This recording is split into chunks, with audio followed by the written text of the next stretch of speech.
Bonjour et bienvenue dans cet épisode de La Parole aux Startups en direct du salon Vivatech 2021. J'ai le plaisir d'interviewer Alain Diduca. Bonjour. Bonjour Mylène.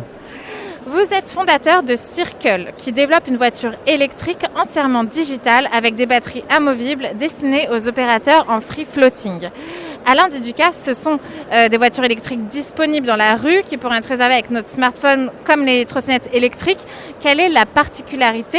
Est-ce que vous pouvez nous en dire plus en fait, sur la voiture que vous développez ?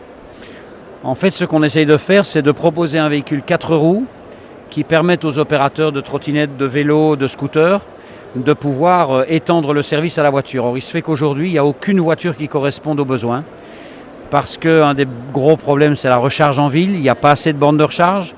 Recharger pose des questions. Il faut se déplacer le véhicule pour aller à la borne de recharge. Nous, on a mis au point un système qui fait que c'est indépendant des bornes de recharge et qu'on peut simplement swapper les batteries, comme on dit, les échanger dès qu'elles sont vides par des batteries pleines. Donc, c'est un système très souple et très facile. L'autre chose, c'est qu'il faut pouvoir aussi vérifier l'état d'utilisation du véhicule. Donc, c'est-à-dire avoir un certain nombre de capteurs qui permettent de savoir si on a eu un accident et auquel cas enregistrer la séquence de l'accident pour savoir qui est responsable, qui fait des dégâts à la voiture et autres. Et aussi, dans l'autre sens, donner à l'utilisateur un certain nombre d'outils qui lui permettent de se rapprocher d'une éco-conduite et d'une conduite responsable. Donc ça, c'est un petit peu...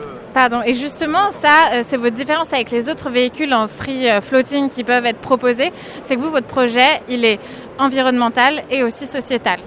Exactement, disons que c'est à la base, on l'a imaginé comme ça. Donc un véhicule électrique, 0 émission.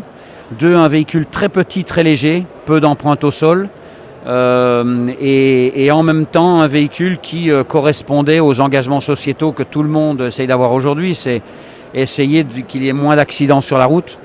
Et enfin aussi avoir un véhicule qui était très impact, donc limitation du CO2, utilisation de matériaux recyclés et recyclables. Enfin, c'est vraiment tout un écosystème dans la voiture qui fait qu'on a fait attention à tous ces points environnementaux.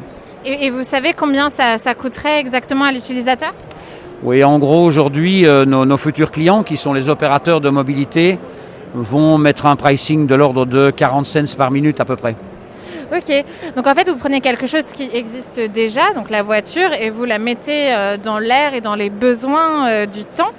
Qu'est-ce qui vous a donné envie de développer ce projet ? Quel est l'élément déclencheur en fait ? L'élément déclencheur, c'est de se dire qu'aujourd'hui la technologie et la volonté des politiques et aussi des citoyens vivant dans les villes faisait qu'on allait changer complètement le système de la mobilité, faire que le citoyen se réapproprie la ville, que la ville devienne agréable et se dire que grâce aux opérateurs de free floating, on puisse très rapidement mettre en place un véhicule pareil dans toutes les villes d'Europe. C'est un challenge assez amusant, comme un architecte qui ferait une tour emblématique, c'est la même chose. C'est vrai, et aujourd'hui on est sur Vivatech 2021. Qu'est-ce que vous faites ici ? Quel est votre objectif sur le salon ? Premièrement, nous communiquons pour la première fois. Quel honneur ! Une interview en exclusivité. C'est normal. Et on communique aussi pour la première fois parce que c'est en même temps qu'une levée de fonds. On est en train de faire une levée de fonds, donc l'idée aussi est de rencontrer des investisseurs qui viennent sur le salon et pouvoir leur montrer un petit peu la solution de manière autre qu'en visio, comme on a fait jusqu'ici. Et alors du coup, le temps file un petit peu, donc c'est déjà ma dernière question. Comment, d'après vous, on utilisera les voitures dans 50 ans ? Par exemple, la voiture autonome, est-ce qu'elle va exister ? Quels seront les usages de demain ? La voiture autonome, elle existera dans moins de 10 ans, à peu près. Après ça, on part vers des robots taxis, volants, enfin il y aura de tout. Donc dire comment sera la voiture dans 50 ans, c'est peut-être une voiture qui sera multi-utilisation, qui pourra décoller, qui sera autonome.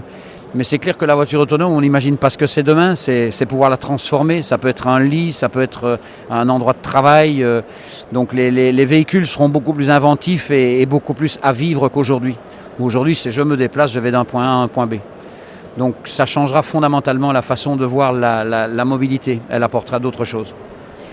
Alain Diduca, merci. Je vous souhaite beaucoup de belles rencontres business sur ce salon pour développer votre beau projet. Et on se retrouve bientôt pour une nouvelle émission. Au revoir. Merci beaucoup Mylène. Au revoir.